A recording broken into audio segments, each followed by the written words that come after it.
Well guys, it looks like there has been a huge copyright purge by Toei Animation, not only against Totally Not Marked, but today to various other huge YouTubers. So if anything happens to me, you guys kind of know which direction it went. And I would urge you to check out my second channel where I do talk in length about the copyright situation with Totally Not Marked, but it's also my backup channel in case anything happens to this one. Make sure to subscribe to that one because it's really the only other outlet that I have here on YouTube. So go ahead and check that one out. But while I'm still on the air, let's go ahead and review the newest Dragon Ball Multiverse chapter.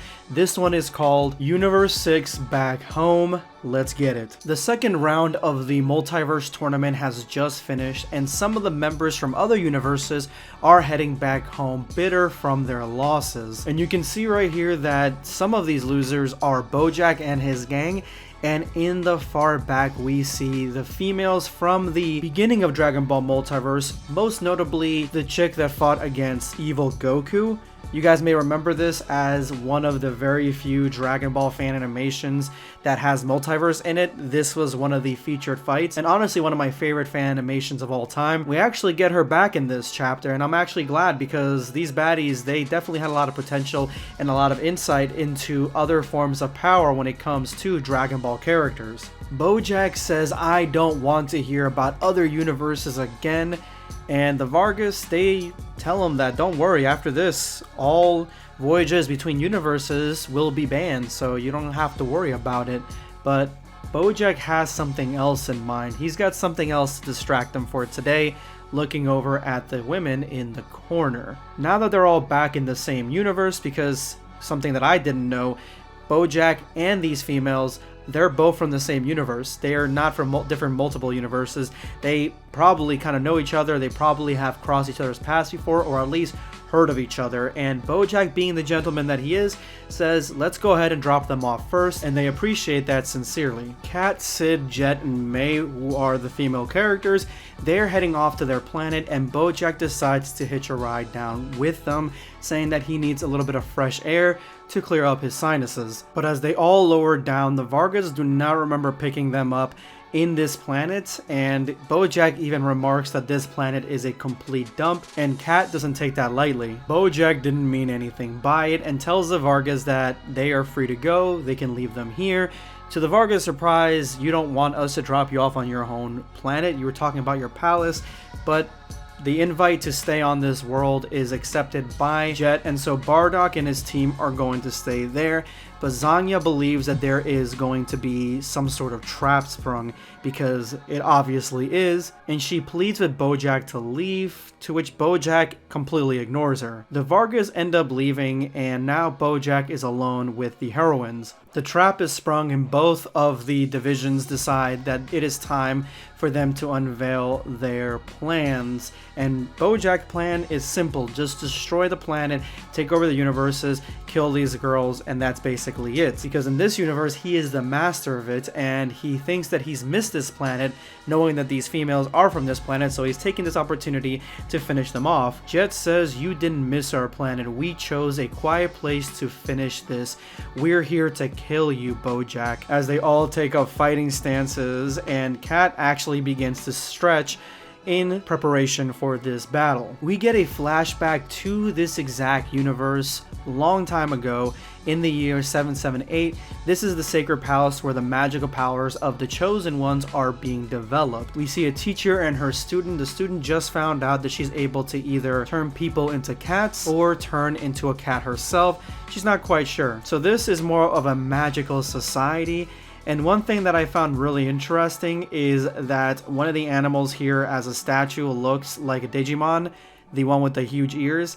Definitely looks familiar. I think that this is supposed to be like the version of Olympia, the version of where the Amazonians live.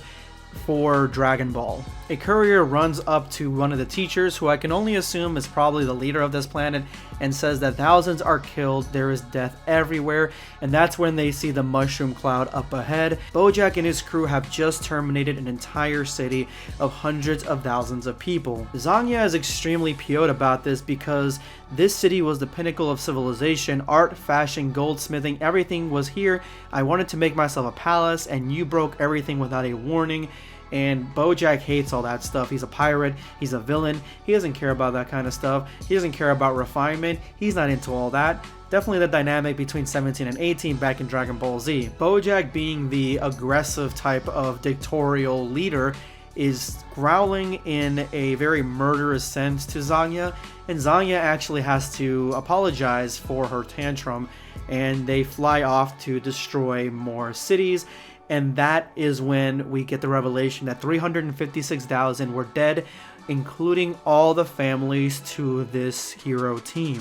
Bojack really doesn't care about any of this. He is hated throughout the entire universe, so one more planet of people that hate him, one more small group of females that hate him is nothing new. And that is when Bujin springs his trap and says, here's something new.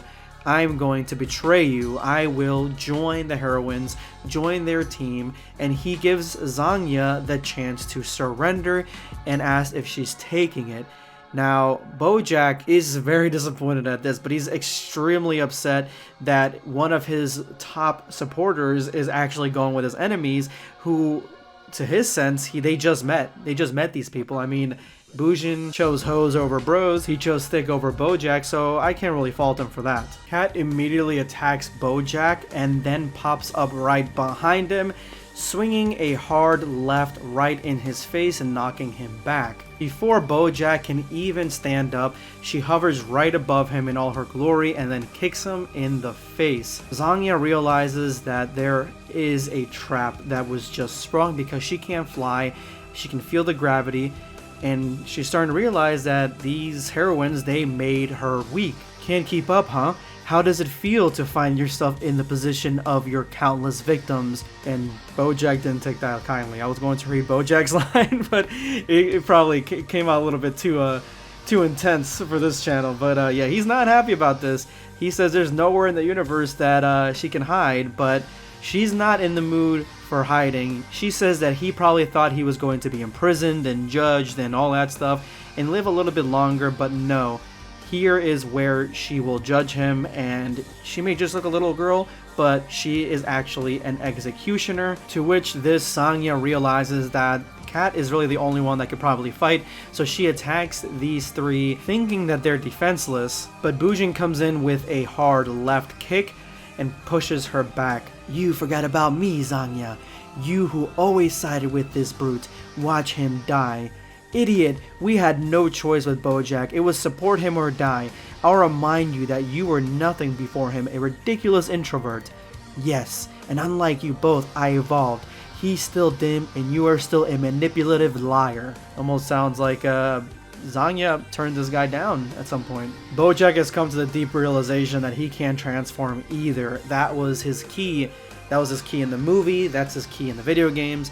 He gets stronger in a Super Saiyan style transformation, for you guys who don't remember, and that is the key to his strength. Cat sentences him to death by hundreds of justices, including that of your own people. Zangya manipulates Vision by distracting him by saying, manipulative liar, you forgot murderer, and she lunges at him, grabs his spiked necklace, and cuts his throat in one fluid motion, heading straight toward Jet, trying to attack her with the knife, but Jet easily blocks it with her sword and disarms her effortlessly. Zangya is also sentenced to death, same as Bojack, and she looks up, she looks at this girl who has not joined the fight, realizing that she is the reason that they have no powers. We get another flashback where Jet and May are discussing plans to defeat Bojack and his gang, with what I can only assume is the Queen standing in front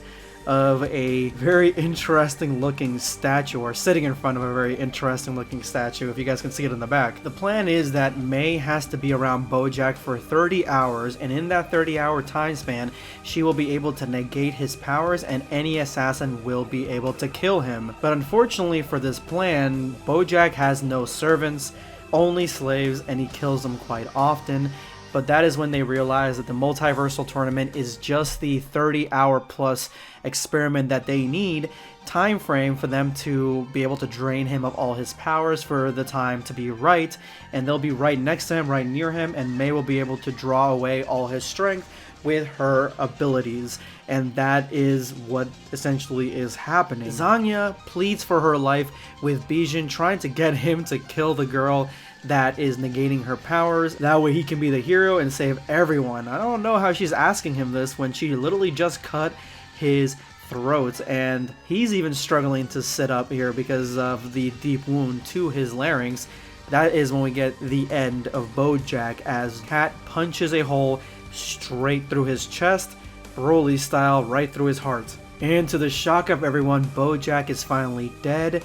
Long live the tyrant. It doesn't take much for Cat to walk right over to where Zanya is at, to which Zanya is trying to plead again for her life, but it is no use. She is also executed. They discuss upon themselves what to do with Bijin. He's extremely dangerous when his powers come back, and so should he be sentenced for the murders that he had committed alongside with the Bojack gang?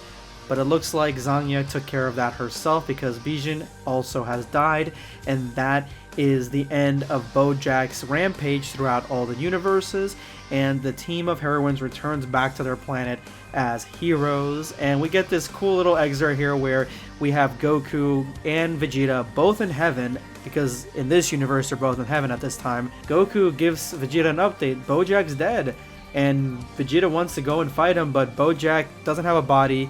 His soul's going through the purification machine. There's no chance to fight him, and that is the end of this Dragon Ball fan chapter for Multiverse. This is very fun to read, guys. I hope you guys had a great time. Let me know in the comments below what your thoughts were of this chapter. This is going to be BlackScape signing off.